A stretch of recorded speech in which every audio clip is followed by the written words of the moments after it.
Olá, tudo bem? Paz do Senhor de novo. Olha eu aqui outra vez, né? Vamos continuar com o nosso curso de teologia, curso bíblico e teológico, Ensinai. E nós estamos aqui na disciplina Introdução. Até aqui é só introdução, só um pano de fundo para que você possa ir conhecendo o que vem pela frente. Temos muita coisa. Esse curso são 10 módulos, né? Nós estamos estudando o primeiro módulo, passando pela introdução, mas nós vamos passar depois por todos os livros da Bíblia. Vamos estudar, lembra da teologia sistemática? São 10 teologias sistemáticas que nós vamos estudar aqui. Depois nós vamos estudar, no finalzinho ainda, vamos estar estudando interpretação bíblica e como elaborar sermões. Até lá, né? Até chegar lá. Enquanto isso, nós vamos continuar aqui. E hoje nós vamos falar sobre história da teologia. Nós falamos na última aula sobre a teologia histórica. E agora nós vamos falar de história da teologia. Vamos passar, né? Um passeio aqui para você ir conhecendo.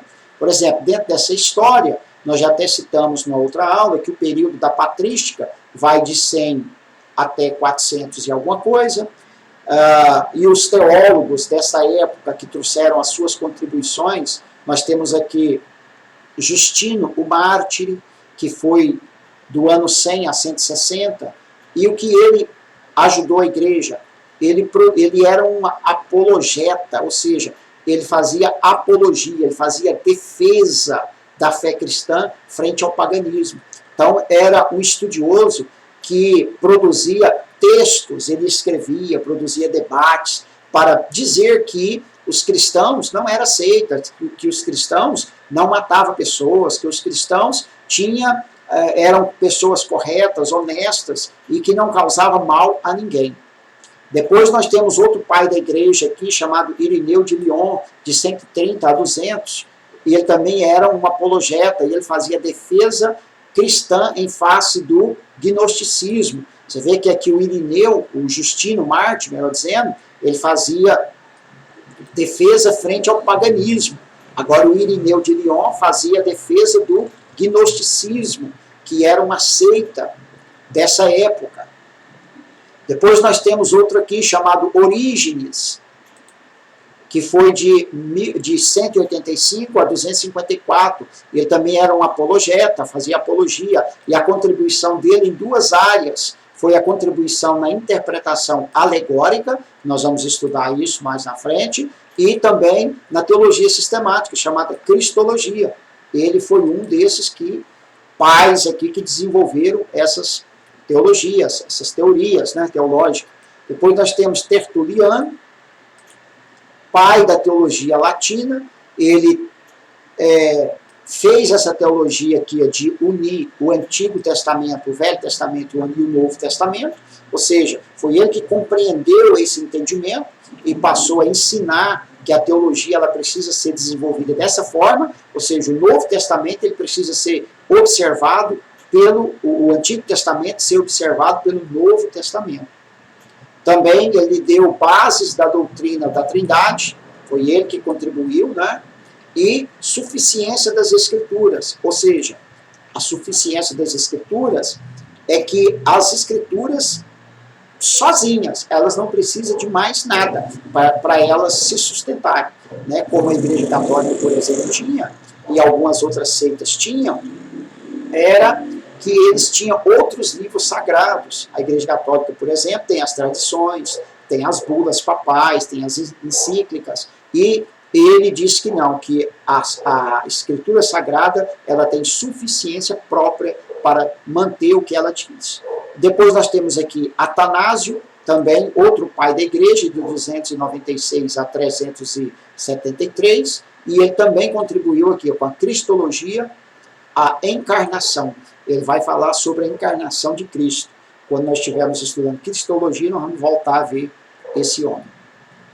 Depois nós vamos ver aqui a Idade Média, né, esse período aqui, o que surgiu na Idade Média. Durante a Idade Média, o estudo bíblico esteve completamente subordinado ao dogma eclesiástico, principalmente a Igreja Católica. Lembra que eu disse numa outra aula que a Igreja Católica, nesse período da Idade Média, ela dominava o cristianismo com mão de ferro.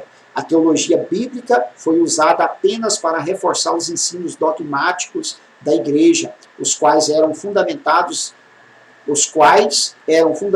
na Bíblia e na tradição da igreja. Olha só. Então, a igreja medieval, que era a igreja católica, que estava no controle, toda a teologia foi usada para aprovar os ensinamentos deles, o que eles queriam. E também eles usavam a fonte, a Bíblia, e a tradição que eles tinham, para formular suas teologias. Lembra que nós falamos das fontes, né? Quais são as fontes da teologia? E aqui nesse período, então, a igreja ficou bastante comprometida nesse período da Idade Média. Então surge a reforma.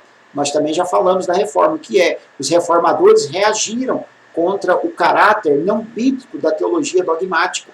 Então, a teologia dogmática é a teologia de dogmas, a teologia que impõe aquela posição e diz tem que ser isso e etc. No aspecto bíblico é bom, mas nesse período aqui ela foi usada para impor as doutrinas católicas, né? E a teologia dogmática, e insistiram em que a teologia deve estar fundamentada apenas na Bíblia. O lema dos reformadores era: a igreja não determina o que as escrituras ensinam, mas as escrituras determinam o que a igreja deve ensinar. Então, veja bem, a igreja estava querendo ensinar coisas diferentes, estava querendo acrescentar coisas da tradição humana dentro dos ensinamentos e doutrinas bíblicas. E os reformadores protestaram contra isso, não aceitaram. Por isso houve a reforma. E o princípio fundamental dos reformadores era escritura scripturae intérprete, ou seja, a escritura é intérprete da própria escritura. Quando nós estivermos estudando hermenêutica, nós vamos ver isso aqui. A escritura, a Bíblia, é intérprete dela mesma. O que está escrito em um lugar pode ser esclarecido em outro lugar. A Bíblia ela tem um contexto particular, local, mas ela tem um contexto também geral. E o ponto 8, que nós chegamos, né, em nosso estudo, e estamos avançando. E diz aí, a teologia moderna, que é hoje, esse período que nós estamos nele, né, até os nossos dias atuais. O que é que ela diz? A interpretação das escrituras na modernidade e o impacto do iluminismo na interpretação bíblica. Esse chamado iluminismo foi um período, nesse período da Idade Moderna, 1700 e pouco, século XVIII, que foi um verdadeiro levantar contra a Bíblia. Se uniu muitos estudiosos, filósofos, para rejeitar a Bíblia como palavra de Deus, para interferir também na forma da interpretação bíblica. Por isso surgiu muitas seitas cristãs, muitas religiões se dividiram nessa época. Vamos ver aqui o que eles propõem. Letra A, rejeição dos relatos miraculosos. Os relatos bíblicos envolvendo a atuação miraculosa de Deus, como a criação do mundo, os milagres de Moisés, etc., passaram a ser desacreditados e frequentemente explicados como naturais, já que milagres não existem. Segue-se que foram fabricações do povo de Israel e depois da igreja, que atribui a eventos sobrenaturais, coisas que nunca aconteceram historicamente. Então veja bem que quem está dizendo isso aqui são essas pessoas nesse momento aqui, no ano de 1750 para frente, 1800. Então a igreja ela trouxe a mensagem até esse momento. Não é que parou, mas nesse momento houve uma forma bastante acirrada de atacar a igreja, de atacar as doutrinas da igreja. Por isso que conhecer a história é importante para isso. Então, nesse tempo, surgiu muitos livros que estão aí até hoje. Surgiu a teoria da evolução, de Charles Darwin. Surgiu tantos ensinamentos como esse aqui, que rejeita os relatos miraculosos, que ele diz que milagres não existem, que está na Bíblia, mas são pessoas que não têm toda aquela história que nós já estudamos para trás, que não examinaram fontes. São pessoas também que fecharam os olhos para a revelação geral de Deus. Então a Bíblia chega a chamar essas pessoas de insensatas. Por quê? Porque elas querem tirar a revelação delas mesmas, sem reconhecer a Deus.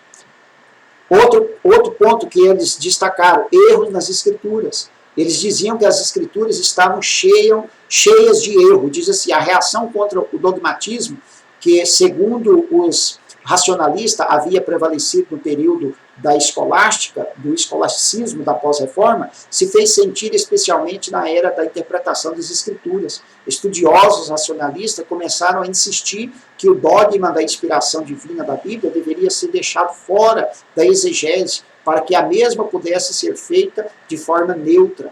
Ou seja, aqui eles começam a duvidar da inspiração da Bíblia. Eles começam a dizer que a Bíblia está cheia de erros. Mas por quê? Porque eles não aprofundam. Desde que nós começamos essa aula, eu estou mostrando para você que nós precisamos aprofundar para conhecer. Se nós não aprofundarmos, nós não conseguimos entender. E aquele que não abre o coração para isso, ele não vai conhecer mesmo. Então essas pessoas, sem nenhuma base, já com quase 2000 anos de história, eles se levantam e atacam. Então, ou seja, nós sabemos que a Bíblia passou por esses ataques, passou por tantos levantes contra ela, mas ela permanece firme até hoje, né? Graças a Deus. Por quê? Porque ela está dirigida por Deus. Outro ponto que eles falaram sobre mito, começaram a atacar dizendo que dentro da Bíblia existia muito mito. O que é mito? Mito eram as histórias da mitologia, principalmente a mitologia grega, que ficou muito conhecida, né, no mundo todo, que eram coisas que não tinham explicação, então eles inventavam deuses, inventavam história de deuses para explicar aqueles acontecimentos. Então eles vêm dizer que a Bíblia também fazia a mesma coisa.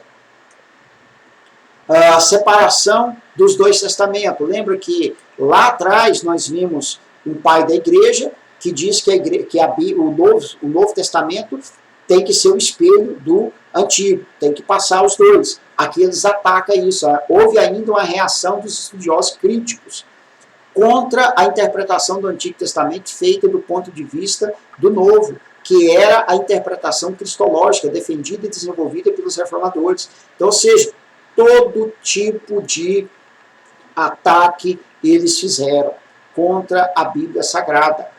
Fizeram para poder destruir. Mas por que não destruiu? Porque nós sabemos que ela é a palavra de Deus e ela permanece para sempre.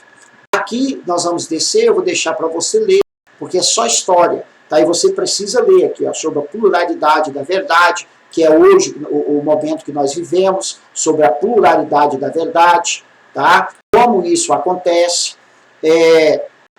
Depois nós temos aqui a defesa do inclusivismo, hoje especialmente, né, essa questão do inclusivismo, que todas as pessoas têm que ter direito a fazer todas as coisas. Por isso, nas igrejas, deveria ser obrigado a aceitar aquilo que a Bíblia já relata que não deve ser aceito, como homossexualismo, casamento de homossexuais, etc., e vários outros. Mas hoje existe a chamado inclusivismo.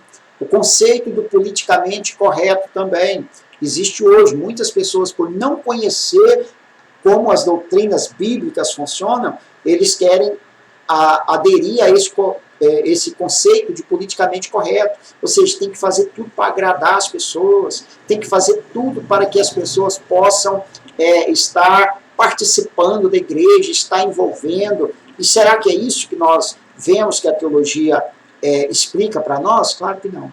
Nós vemos que a teologia ela tem uma direção, ela tem Deus no controle, ela tem as fontes, ela tem as áreas, ela tem os agentes que Deus já usou com a sua inspiração para trazer a revelação. Então, hoje, no século XX, nós temos um pano de fundo muito grande de conhecimento que a igreja desenvolveu. E estudando a história da igreja, nós vamos saber de tudo isso. Deus te abençoe. Até o próximo vídeo, até a próxima aula. Fique com Deus.